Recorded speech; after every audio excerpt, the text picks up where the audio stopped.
ohun ìyanu rere ń bọ̀ nínú ìjọba Tinubu, gbogbo ọ̀tá rẹ̀ ní ojú yóò tì. Remi Tinubu ló sọ bẹ́ẹ̀.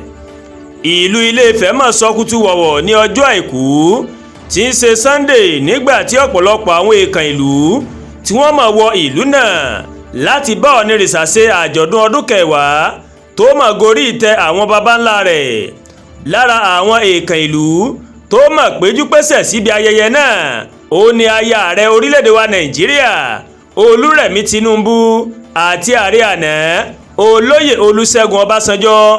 Nígbà tó ń sọ̀rọ̀ níbi ayẹyẹ náà, aya rẹ̀ ṣàpèjúwe ọba Adéyẹyè Ògúnwùsì gẹ́gẹ́ bí ọlọ́gbọ́n àti olóye èèyàn nínú àwọn orí adé tó wà ní orílẹ̀-èdè wa Nàìjíríà. Aya Tinubu ní ọba Adéyẹyè Ògúnwùsì ó jẹ́ ọmọdé lọ́jọ́ orí, ṣùgbọ́n ìwà àgbàlagbà máa ń bẹ nínú wọn gidigidi o. Ọba Adéyẹyè Ògúnwùsì ó mà jẹ́ ẹni tó ní ìfaradà púpọ̀ ní gbogbo ọ̀nà pátápátá o. Mo dúpẹ́ púpọ̀ lọ́wọ́ ọba Adéyẹyè Ògúnwùsì fún oyè yèyé aṣíwájú ti ilẹ̀ Oòduà tí wọ́n fi dá mi lọ́lá lónìí ọjọ́ àìkú ọjọ́ keje oṣù kejìlá ọdún 2025 yìí. Aya rẹ̀ ó wá bẹ gbogbo ọmọ Nàìjíríà pé kí wọ́n túbọ̀ máa ní sùúrù fún ààrẹ Bọ́lá Tinubu láti fọkàn balẹ̀ torí pé Nàìjíríà yóò sì dára o. Ó wá fi kọ́ rẹ̀ pé àkókò náà ti dé báyìí tí àyípadà rere yóò bá orílẹ̀-èdè wa Nàìjíríà.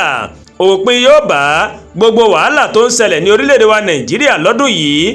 Ọdún 2026 yóò sì jẹ́ ọdún ayọ̀ fún gbogbo orílẹ̀-èdè wa Nàìjíríà lápapọ̀.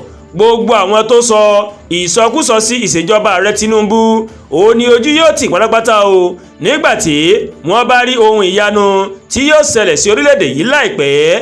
Nígbàtí òun náà tó máa ń sọ̀rọ̀ níbi ayẹyẹ náà, ààrẹ àná lórílẹ̀-èdè wa Nàìjíríà Olúṣẹ́gun Ọbásanjọ́ ó ní òun kò ní lè ní àǹfààní láti bá ọba Adéyẹyè Ògúnwùsì láti bá a ṣe ayẹyẹ 30 ọdún lórí ìtẹ́ àwọn baba ńlá rẹ̀. Ó ló ṣeéṣe o kí òun ti kúrò nílé ayé yìí lásìkò náà, àmọ́ òun yóò gbìyànjú láti bá a ṣe ayẹyẹ 20 ọdún lórí àpèrè.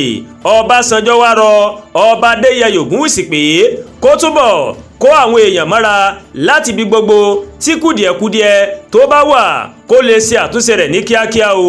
Ọba Adéyẹyè Ògúnwùsì Ọọ̀ni ti ìlú Ilé-Ifẹ̀ ó ṣe àpèjúwe ìrìn àjò ọdún 10 tó lò lórí àpèrè àwọn baba ńlá rẹ̀ bí ohun tó kún fún ìpèníjà onírúurú ní gbogbo ọ̀nà gbogbo. Ọba Adéyẹyè Ògúnwùsì ó wá dúpẹ́ o, ó dúpẹ́ pẹ́ òkun lọ́wọ́ Ọlọ́run ọba fún ìrìn àjò ọdún 10 náà tí òun ti lò, tí òun sì tún ní àṣeyọrí lọ́pọ̀lọpọ̀. Ọba Adéyẹyè Ògúnwùsì ó wá tẹ̀síwájú pé òun mà dúpẹ́ lọ́wọ́ aya rẹ̀ Oluremi Tinubu fún àdúrótì rẹ̀ ní gbogbo ìgbà àti akitiyan wọn láti jẹ́ kí orílẹ̀-èdè wa Nàìjíríà kó dára. Àdúrà gba Olúwatóyìn ló ń kàròyìn sí létí o láti kàn ní eyayorubaworldtv.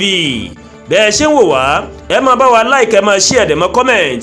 Ẹ má tún gbàgbé láti bá wa subscribe sórí YouTube channel wa, kẹ́ wá bá wa tẹ notification bell láti lè máa máa wo ètò wa lọ́kọ̀jọ̀kan tó bá ti gorí ìkànnì yìí. Ẹ ṣé pọ̀ tẹ́ wò wá o, a kú iṣẹ́ látàárọ̀. Ọlọ́run ó fi èrè sí iṣẹ́ mi àti yín o.